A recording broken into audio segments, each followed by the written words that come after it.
my character is a dwarf named Carrick. He's a shadow, but he's not a thief or a rogue. He was sent out as an envoy um, to kind of make a kind of a diplomatic ties with others. He's a bit of a scout, helps traverse the landscape.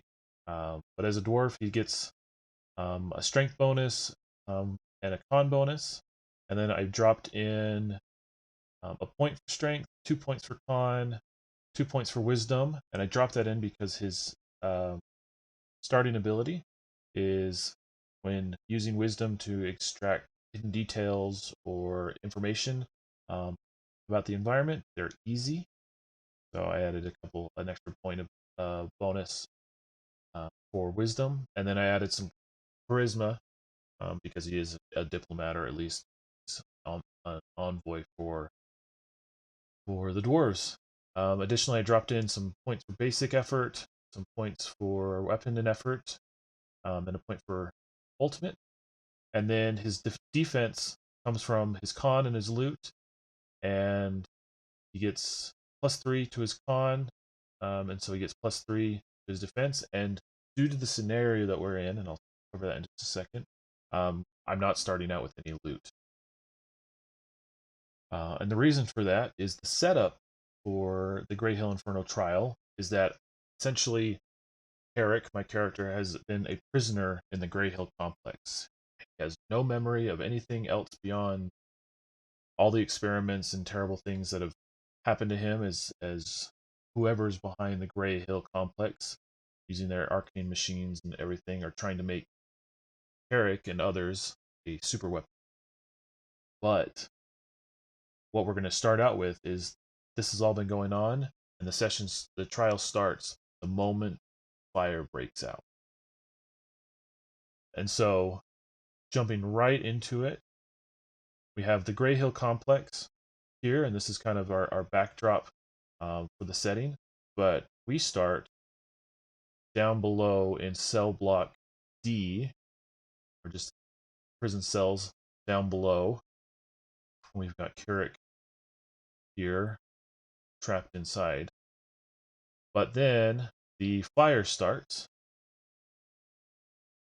and unfortunately, it's on a path to consume all of the prison cells with it.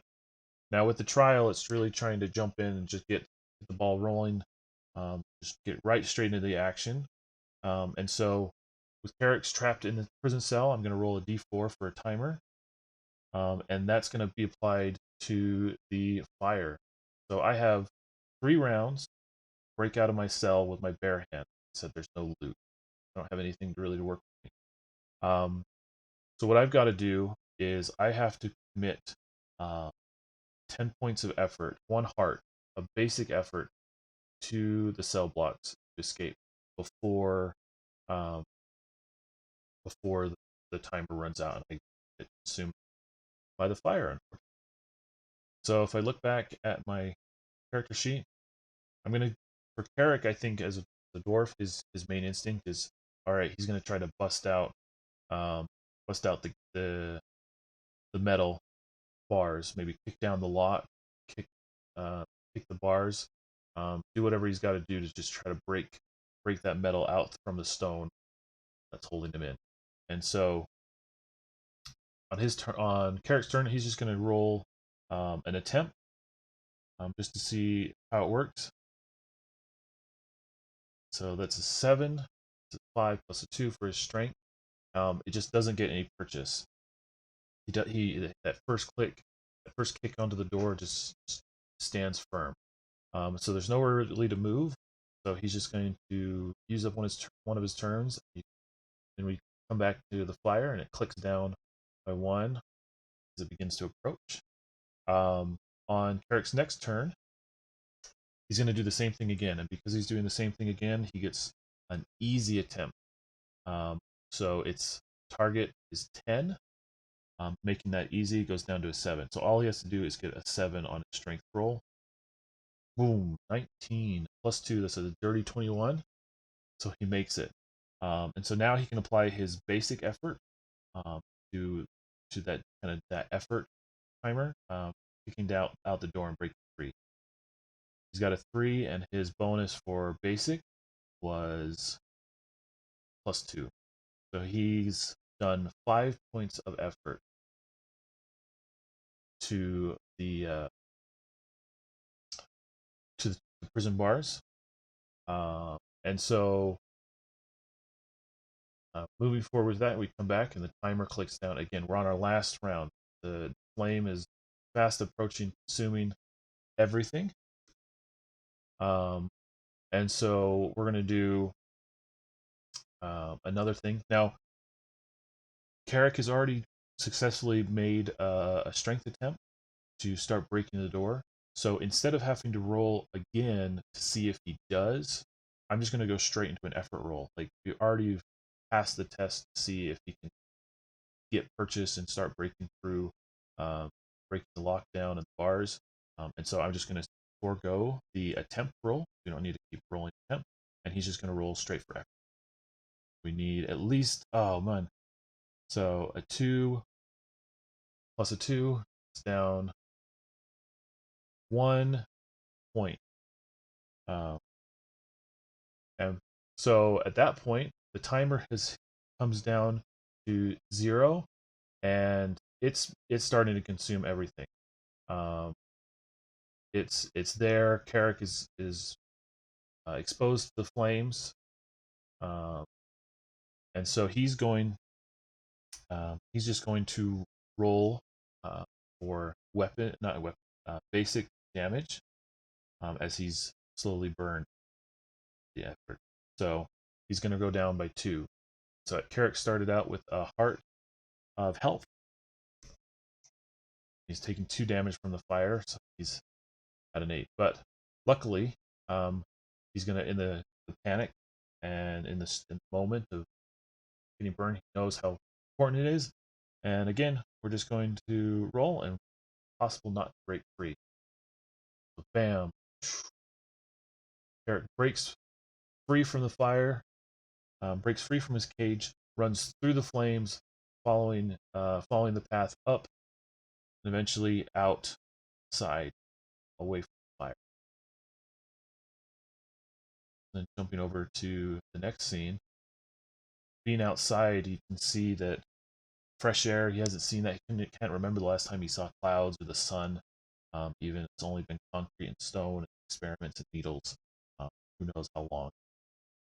But unfortunately, the fresh air is kind of forgotten as he looks out. Fire at his back, and out in front of him is this creature.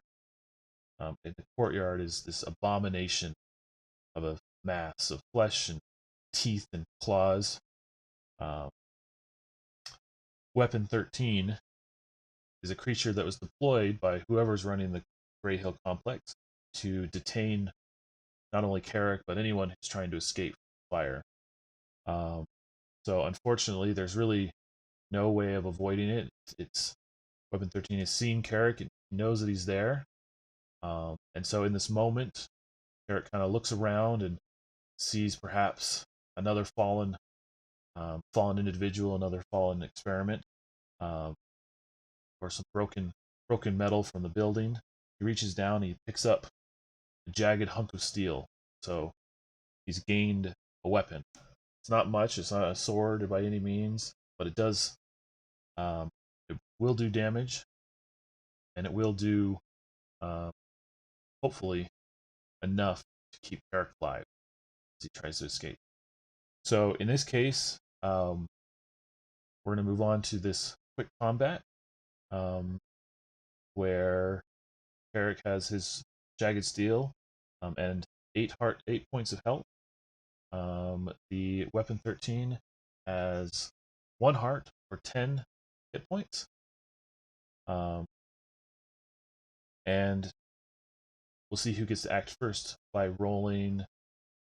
We'll be establishing turn order. Sometimes you can either do it as whoever's other table is sitting, but a lot of times you just roll that initial d20 roll.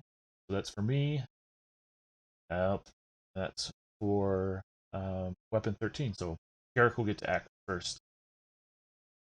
And so as Carrick has a bit of the high ground. He's going to have the advantage a little bit as he rushes down and tries to take a swipe at weapon 13, trying to clear a path rather than running straight away. He wants to knock him on his heels and then run as quick as he can. Doesn't want to get into too much of a tussle with him. He doesn't have to. And so Carrick is going to try to roll his strength again. Let's do, oh, nice. 17 plus 2, target is 10, so he hits. And if I look at my character sheet again, Carrick has a +1 to his weapon.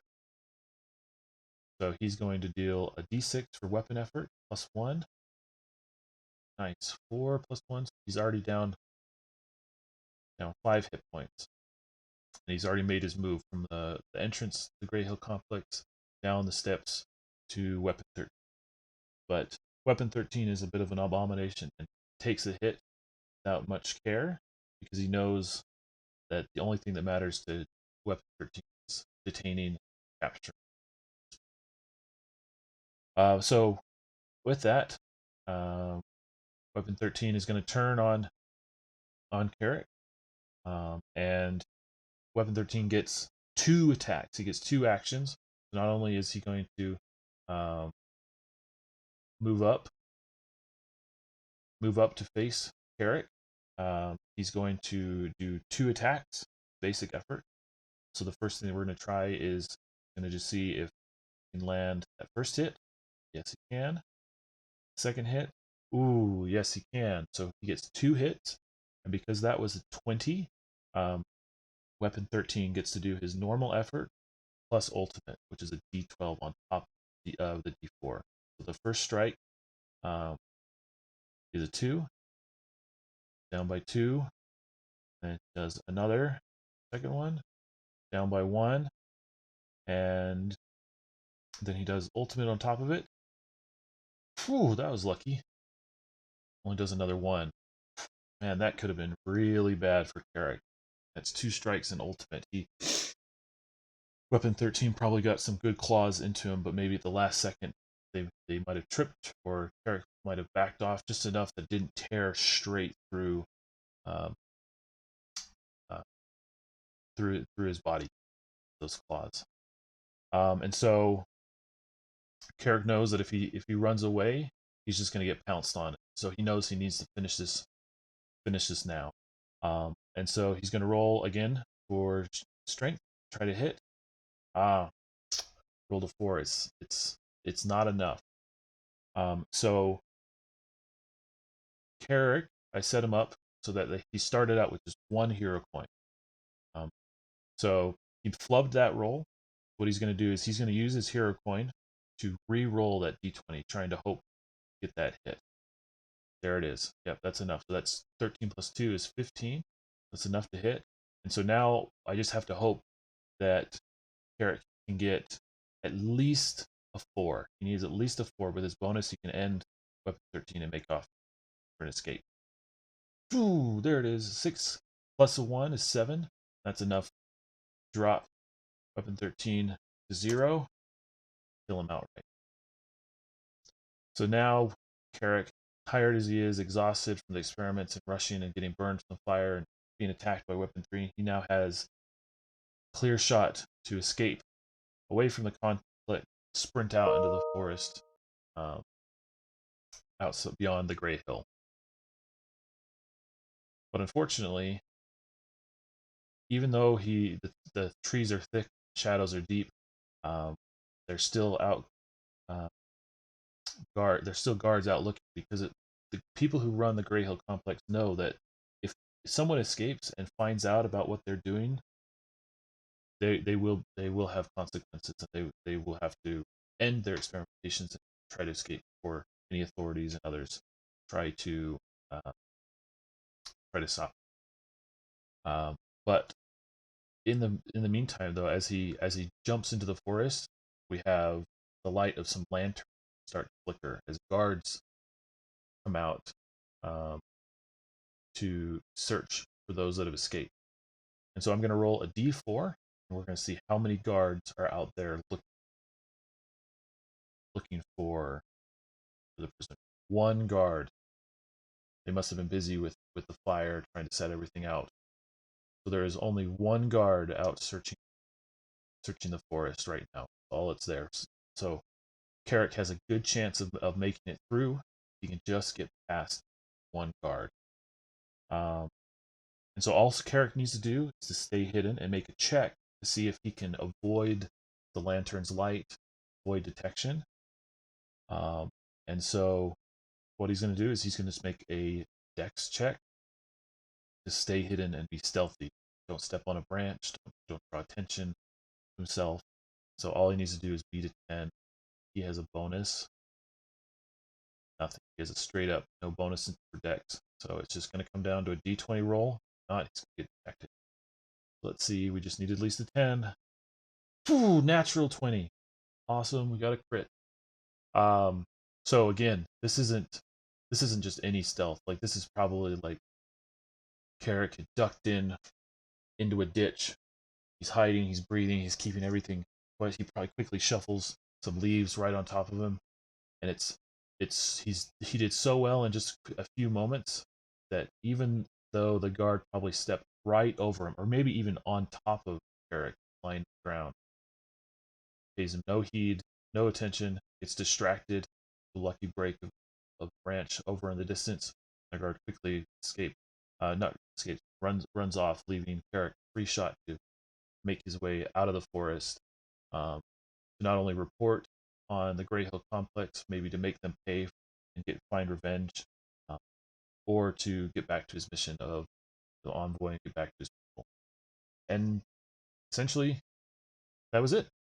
We made it through 3 encounters, escaping the cell block that was on fire, fighting off Weapon 13, stealthing our way through the forest, and out into the world of Alfheim to seek revenge or to continue the mission or whatever Carrick's heart desires. Again, no memory might mean he needs to find answers. What he hopes to do, and that's Trial. I mean, it's a quick couple scenarios that shows off how to use hearts, how effort works, how the target plays into things, different ways that you can use stats to do things. I used a lot of strength, but ended up needed to do some dex as well. But in other scenarios, I might have needed my wisdom to investigate, I might have my intelligence to understand things, to decipher, charisma to maybe if I would have been found by the guard, I could have talked my way out of it, or used charisma to convince him to let me go. And so all those kind of things allow me to move out into the world, and I made it. So I get to take a hero coin for doing it and move forward from there. Additionally, beauty of your trial is I liked how Carrick was set up.